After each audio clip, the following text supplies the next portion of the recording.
बिस्मिल्लाहिर्रहमानिर्रहीम। अस्सलाम वालेकुम नाजरीन ग्रामी, कश्मीर का इशू तो एक तरफ, लेकिन गल्फ ममालिक के जितने भी अरब मुल्क थे उन्होंने पाकिस्तान और कश्मीर के साथ गद्दारी की है और इनका असली चेहरा भी सामने आ चुका है। आप देखिए कश्मीर के अंदर जो हालात और कशीदगी है, इस हवाले से किसी अरब मुल्क ने आज तक 8-10 रोज हो गए किसी ने भी कोई स्टेटमेंट जारी नहीं की। और मजे की बात यह है कि यूएई के जो एम्बेसडर हैं उधर इंडिया के, उसने कहा है कि भाई ये इनका अपना आपस का मामला है, तो उसने मतलब अपना वजन जो है, यानी यूएई के एम्बेसडर ने अपना वजन इंडिया के पलड़े में डाल दिया। उसने कहा कि पाकिस्तान का इस कश्मीर के ऊपर कोई हिस्सा नहीं, जो इंडिया ने किया है कश्मीर के साथ वो अच्छा किया है। आप बताइए कि हमने यूएई के शहजादा जैद अल नहयान की गाड़ी इमरान खान साहब चलाते रहे हैं, प्रिंस शहजादा मोहम्मद बिन सलमान के हम आगे पीछे घूमते रहे हैं, लेकिन किसी मुल्क ने, किसी अरब मुल्क ने कोई एक स्टेटमेंट भी जारी की हो? यकीन मानिए ये अपने बिजनेस बढ़ाने के चक्रों में लगे हुए हैं। इंडिया के साथ इन्होंने $100 बिलियन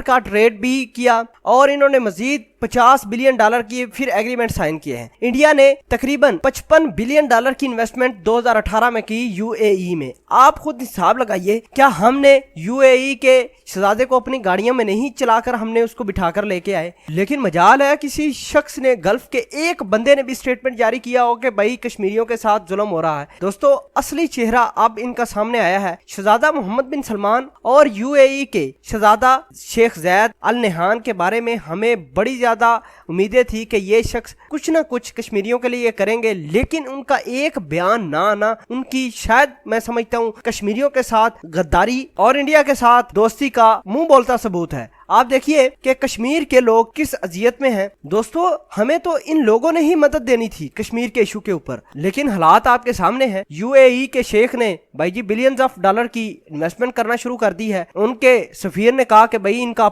आपस का मसला है, और लेकिन जो कश्मीर के अंदर इंडिया ने आर्टिकल को सस्पेंड किया है, ये बहुत अच्छी बात है, कश्मीरियों की जिंदगी नहीं बन जाएगी। आप खुद देखिए कि यूएई के शहजादे और उनके सफीर ने इंडिया में जाकर किया क्या है। एक ने तो इन्वेस्टमेंट कर दी है, दूसरे ने इंडिया के पलड़े में अपना वजन डाल दिया है। दोस्तों अब हमें पहचानना होगा कि कौन अपना है कौन पराया। इन्हीं मौके पर तो लोगों का पता चलता है। बहरहाल हम जिंदा कौम हैं, हमें आज भी हमारी आर्मी, हमारी आईएसआई या हमारी सिविल क़यादत हमें कह दे कि भाई जिहाद फर्ज है, कश्मीरियों की मदद के लिए जाना है, तो यकीन माने सारा का सारा पाकिस्तान कश्मीर को आजाद कराने के लिए अपने घरों से अपने बच्चों तक को लेकर कुर्बान कर देगा। पाकिस्तान आर्मी को और आर्मी चीफ साहब को अब ये बात समझनी चाहिए कि ये वक्त बिल्कुल आ चुका है, करीब आ चुका है कश्मीरियों को आजाद कराने का। दोस्तों इस पूरी खबर के बारे में आप क्या कहते हैं? कमेंट सेक्शन में अपना इजहार ख्याल जरूर पोस्ट कीजिएगा। जज़ाकल्लाह।